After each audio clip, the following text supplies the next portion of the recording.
pick who as his coach for the Fundora fight. What's good, everybody? It's your boy, Cardinal Red Sports. Let's talk about it. Alright, y'all. So, Errol Spence recently, apparently, split ways with Derrick James. And I find this kind of disturbing when it comes to his next fight. But I just want to break down the impact of that, as well as who Errol Spence should choose as his next coach if he doesn't get back with Derrick James for the Fundora fight. I just want to break all that down for anybody. I think I would, because he's a hard-working fighter. I respect the guys who work hard. Those guys are always fun to work with because they're going to give you everything they got. I would have to see him up close. I would have to really see him train. I would really have to be around him and really understand and see what I would be working with to really see how much he got left. All right, y'all. So Errol Spence, Derrick James, Sebastian Fundora, who will be his next coach? What's really going on? Kiss my Converse. Alright, so Errol Spence, man, I really like Errol Spence. I like everything he does as a fighter.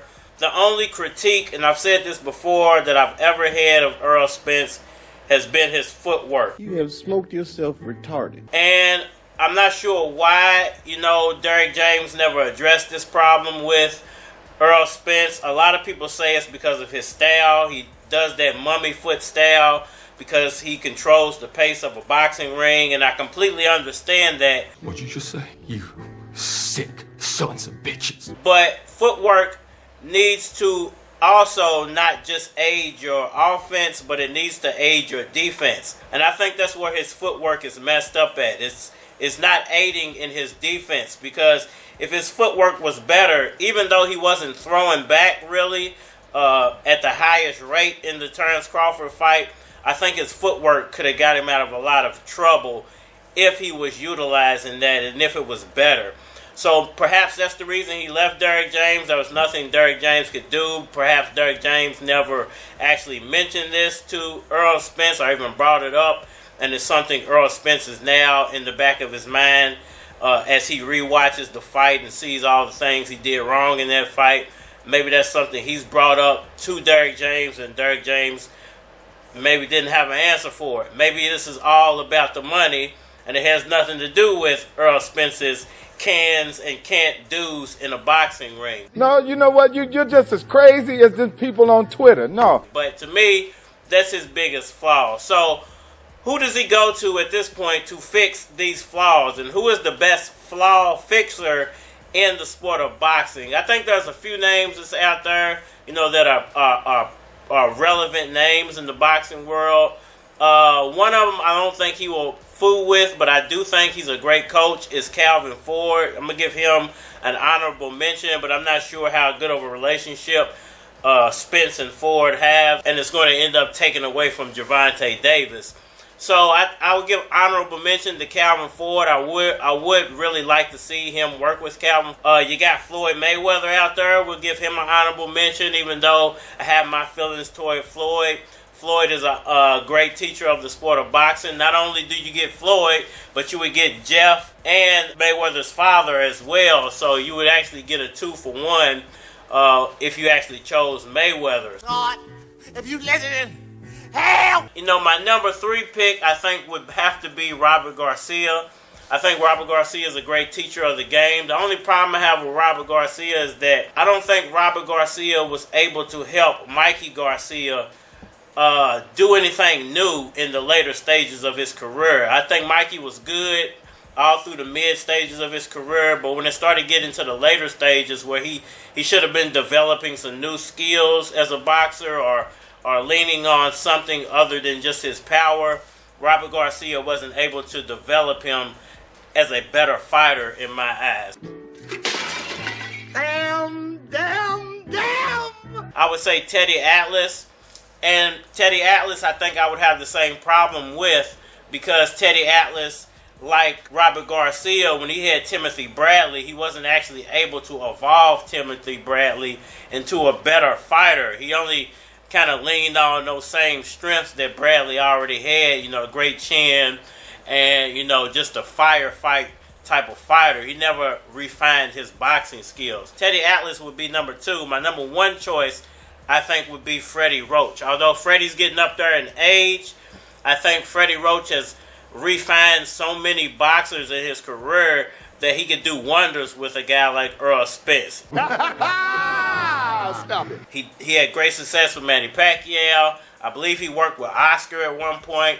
I believe he actually worked with Bernard Hopkins at one point. I believe he worked with Mike Tyson back in the day. You know, back during Mike Tyson's day. He refined Miguel Cotto's career. He reestablished Miguel Cotto as a great superstar fighter and helped him toward the later end of his career. I think that because he had so much success reestablishing Manny Pacquiao's footwork is the reason why I think he would do wonders for Errol Spence. You know, Pacquiao always had that whirlwind type of style, but I think Freddie Roach took that and refined it and made his footwork great. He made his footwork better, and that's why Pacquiao was able to accomplish so much of the things he was able to accomplish. So if you had to pick out of, Mayweather, out of Robert Garcia, out of Calvin Ford, out of Teddy Atlas, and out of Freddie Roach, I would say that I better use my strong hand.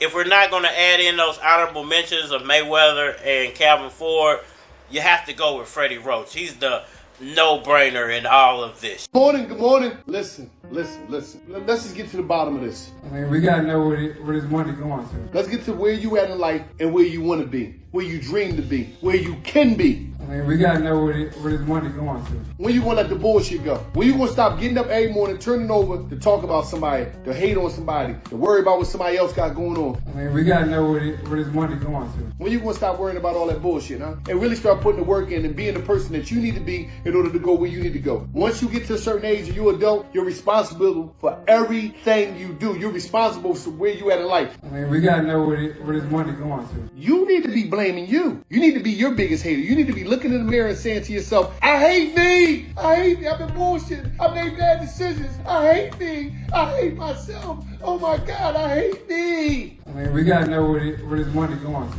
You don't even supposed to be on social media because you got personal issues with yourself. It's your fault you're not where you want to be in life. Nobody else's. Y'all let me know what y'all think about all that down in the comment section below. That like button for me. Share. Subscribe. Holler at me on all social media platforms. Facebook, Instagram, YouTube, Twitter. But you're more than likely to get a response on the tube. Holler at me over there. If you want to collab or feature a product of your channel on my channel, feel free to hit my Gmail because it is aflockaforward@gmail.com. And we are Manny. Strapped up, dog, it ain't nothing. Keep a gang of hoes lined up, ready to freak something. I'm a player in my own right. Blower, I tote that. Cop an elbow just to roll it up and smoke that. Cause you ain't heard about me. What? Yeah, that's Katie in the club 50 deep with an entourage of killers. Yeah, we tote tax. And we stretching niggas out, they call us both blacks. Got them hiding and ducking, chain tucking. I'm a wild motherfucker. Grip the grain, then I peel out. Motherfucker, got the city on lock. I'm a king.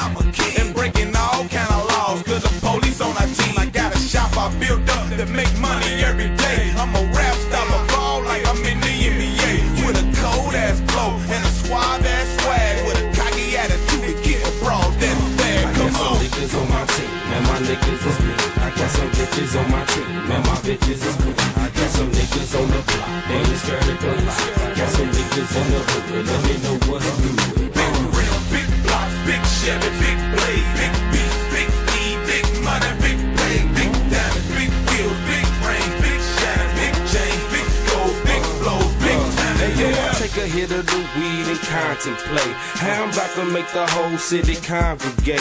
Where I'm from, constant hate is commonplace. See the look upon my face, my ganja's great.